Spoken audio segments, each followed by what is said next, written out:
ये आज हम वोट मांगने का काम नहीं कर रहे हैं।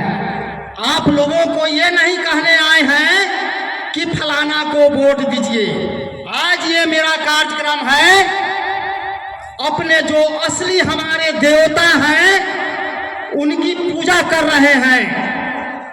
ये आज तक हमारे लोग असली देवता को आज तक नहीं पहचानने का काम किया, तो हम लोग अपने देवता की आज पूजा कर रहे हैं। सत्यनारायण भाई, सत्यनारायण जी इधर आइए, मंच पर आ जाइए।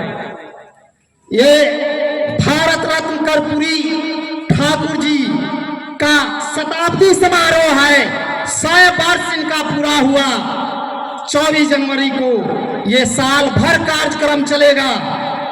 साथियों, मैं संक्षिप्त कुछ बात कहना चाहता हूं, बीच बीच में मैं अपनी बातों को रखता रहूंगा। साथियों, हमारे जो प्रखंड अध्यक्ष जी कहे हैं कि जो काम अपने इतिहास को नहीं जानता वो अपना भविष्य निर्माण नहीं करता, ये बाबा साहब की वाणी है। तो आज तक ये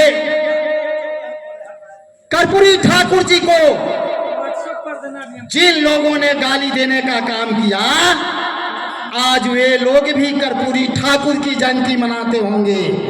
इस विक्रम को समझना होगा अपने लोगों को। आज अपमानित करता है, कल अपनी फायदा के लिए हमारे लोगों की जयंती मनाता है। वैसे छलिया लोगों से सावधान रहने की जरूरत है, उनको पहचान करने की जरूरत है। बाबा साहब ने बहुत बड़ा हथियार दिया था आपको। पहले राजा बनने के लिए खून की नदियां बहाई जाती थी, लेकिन बाबा साहब ने आपको ऐसा हथियार दिया, हाथों में हथियार पकड़ा दिया कि बिना खून बहाए हुए आप राजा बन सकते हैं। वह है एक व्यक्ति का एक वोट का अधिकार।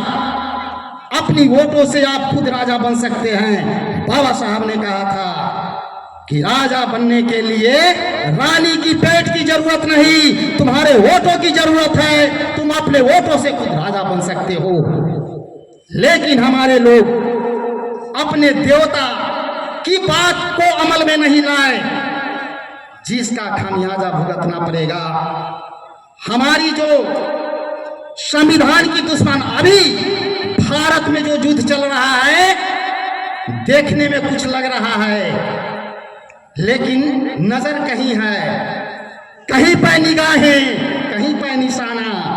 हमारे लोग जो संविधान को आज तक मानने का काम नहीं किया, साथियों, उन लोगों की आंखों की किरकिरी आज बना हुआ है भारत का संविधान। यही है संविधान। इसी संविधान में हमारे दलित पिछड़े, जो एक समय था कि हम कुर्सी पर नहीं बैठ सकते थे, आज इसी बाबा साहब का बनाया हुआ संविधान है, जिसके कारण आज हम कुर्सी पर बैठे हैं, खटिया पर बैठ रहे हैं, चौकी पर बैठ रहे हैं, चप्पल जूता पहन रहे हैं। ये सारी चीजें इस संविधान में है, अधिकार मिला हुआ है।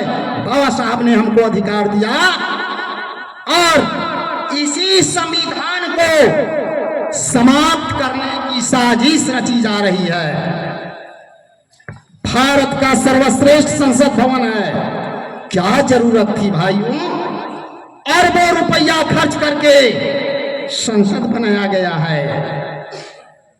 जो नेता विचारधारा आरएसएस की विचारधारा है, जो हमारे लोग, हमारे नेता लोग आरएसएस के किताब का अध्ययन नहीं किए हों, वे अच्छी राजनीति नहीं समझ सकते हैं, अपने दुश्मनों की राजनीति को नहीं समझ सकते हैं।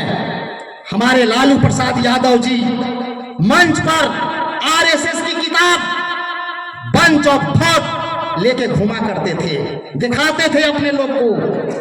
लेकिन हमारे पढ़े लिखे लोग, पीएचडी करने वाले लोग, शायद ही किसी ने वह बंच ऑफ थॉट उठा के पढ़ा होगा। कम से कम बंच ऑफ थॉट में वही चीज है जो मनु का विधान था, जो मनु का कानून था, वही चीज वर्णित है बंच ऑफ थॉट में।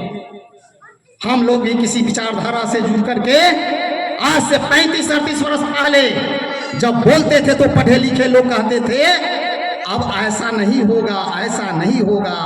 अब क्या होने जा रहा है सभी लोग देख रहे हैं साथियों। और बीच बीच में मैं अपनी बातें के बतलाता रहूंगा, लेकिन 2024 में जो युद्ध होने जा रहा है, देवासुर संग्राम, ये संविधान बचाने की लड़ाई होने जा रही है।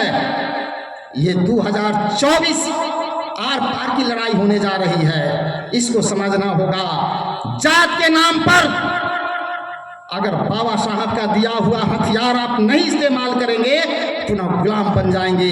हमारे महिलाओं घर से बाहर नहीं निकलेगी।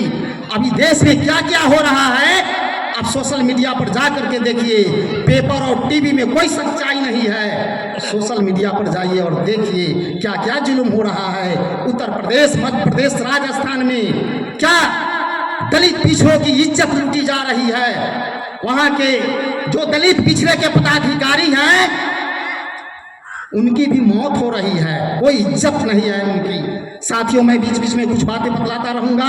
अब मैं आग्रह करता हूं, ये पंचायत अध्यक्ष ताहिर हुसैन जी से आकर, वक्ताओं की लंबी सूची है इसलिए समय पर ध्यान दीजिएगा। मात्र 2 मिनट, आ जाइए यहाँ पर, आ जाइए यहीं पर आ जाइए, या इधर से आइए ना, 2 मिनट।